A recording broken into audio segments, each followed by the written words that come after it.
The amount of people that are late on their bills or they forget a bill is way too damn high. I missed paying my bills once. It was a credit card bill many years ago, over 10 years ago, and ever since I've never missed a bill. And the thing is, I don't even budget. I don't even track any of my expenses. And so if you're like, yeah, I make a lot of money, I miss my bills from time to time, but it's because I don't have time to track everything. I don't have the time to sit down and make a budget. That is not an excuse anymore, at least not after this video. And so be careful, because if after watching this video you still miss your bills, it's on you. You're just being an irresponsible adult. You're being an irresponsible human being. But if you stick around, I want to give you a system that I've implemented in more recent years because I was kind of making too little money, so it didn't really matter back then. But today it does matter. So if you're someone that actually has money to manage, like you earn 6 figures and the bills are stacking up, you feel like you're paying for like a bunch of stuff and you don't even know what you're paying for, then here we go. This is the system you need. Now, it will also help you if you're making less than 6 figures, because I was making less than 6 figures for many years of my life. The system would help me. It's just that back then I was making so little money that I could just manage everything by myself and stay on top of things. But eventually, if you make lots of money, your purchases increase, your subscriptions increase, the things you pay for increases. And so you really need a system to manage everything for you. And so here we go. Now, the goal of managing money isn't to control every single dollar. And to me, you're thinking, what about the zero-based budget? Like, that is supposed to control every dollar. Yes, the zero-based budget is to control every dollar. It exists to make sure every dollar has a place to go. I'm not saying that's bad. I'm just saying, better goal is to never have to think about money at all. It's mental clarity, not waking up at night and remembering, oh my gosh, I have a bill to pay. It's mental clarity of being 100% present with your kids, with your spouse. It's mental clarity of not having to handle phone calls during work to deal with bills related crap, right? So you can focus on doing a good job. You don't get that with a better budget. You get that with a better system, with a better cash flow management system. One that will protect your priorities without having to have you make constant decisions. And so here's what you set up. I've got a main account. That's the account that everyone has. That's where money comes in. That's from the paycheck, from the employer.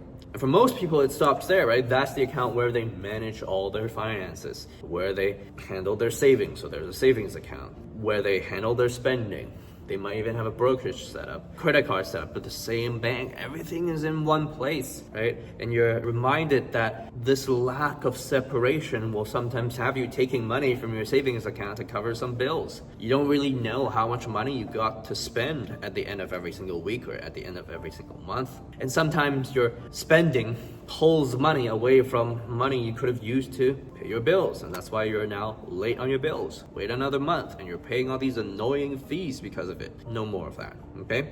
So the main account, let it be the account that money comes into. And then what should that main account be? It should be your bills account. Anything that you pay the same amount of money for every single month, things like your telephone bills, your cable, any insurance bills you have, car payments, put those on either auto pay for your credit card or automatic transfers from your account. For things like utilities, you can get on an equal payment plan, so you pay the same amount every single month. And so automatically, that is a stack of bills taken care of. Your memberships, right, taken care of.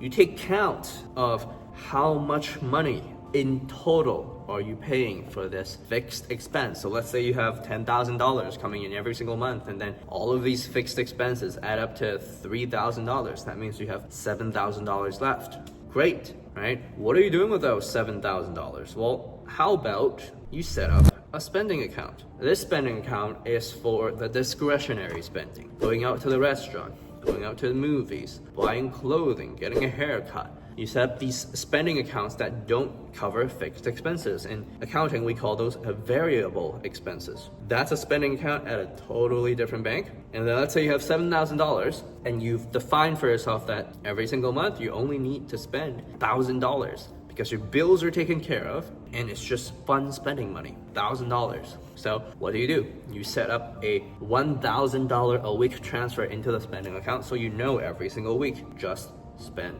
that $1,000. Now you want to be careful. You don't want to do this by month because there are 12 months in a year, but there are 52 weeks. And if you assume that there are 4 weeks every single month, which most people do, that's their assumption, then you end up with 48 weeks, right? You're 4 weeks away from a year. So obviously, of course, you go over budget. Of course, you're not meeting your spending targets. But if you set weekly spending targets, everything changes. Every week, $1,000. If you have a little left over, well, save it up for the next week. If you want to buy some nice headphones, well, from that $1,000, let's see how long it takes for you to save up. Probably not that long. We've taken care of $4,000 to $5,000 of our $7,000 that's left, which means every month we have $1,000 to $2,000 left. Well, put that towards your investment account, yet another account you can open. So open a brokerage account, and whether you do this and you let nest your Roth IRA within this brokerage account, it's up to you, right? But open an account specific for saving and investing for the long term. And so contribute that $1,000 to $2,000 to that account every single month. And so now all of a sudden you have this 3 account set up. Your bills are taken care of. You're no longer thinking about them. You don't even have to think about them because you've set up automatic transfers. You got automatic transfers going from your bills account, which is the account that your paycheck goes into, to your spending account. So now you just have that $1,000 to spend every single week, and you know exactly how much money you have left. In fact, for that $1,000, if you're not disciplined with a credit card, I would just use a debit card or use cash. And then you have a spending account that is done. Now you have an investment account, brokerage account, that has money coming in every single month. You can set up automatic investing, right? So it can automatically buy into a well-diversified portfolio of funds, and you just never open that account. And then next thing you know, you'll be wealthy. That is literally the system you need. Now, obviously, if you don't have an emergency fund, that $1,000 to $2,000 going into the investment account should be going towards your emergency fund. What if I don't have $10,000 a month? It doesn't matter, right? If you make more, if you make less, it doesn't matter. The system does not change. And that is the system that will give you mental clarity. That is the system that I am implementing for myself right now. That is the system that helped me build my investment portfolio from $100,000 to over $200,000 in less than a year and a half. It's because I made a commitment to myself. Now, if you're a high earner, you're still guessing where your money goes, or if you're exhausted, you just want to chat on how you can implement a better system, do click the link below, reach out. I'd love to help you out, and talk to you soon.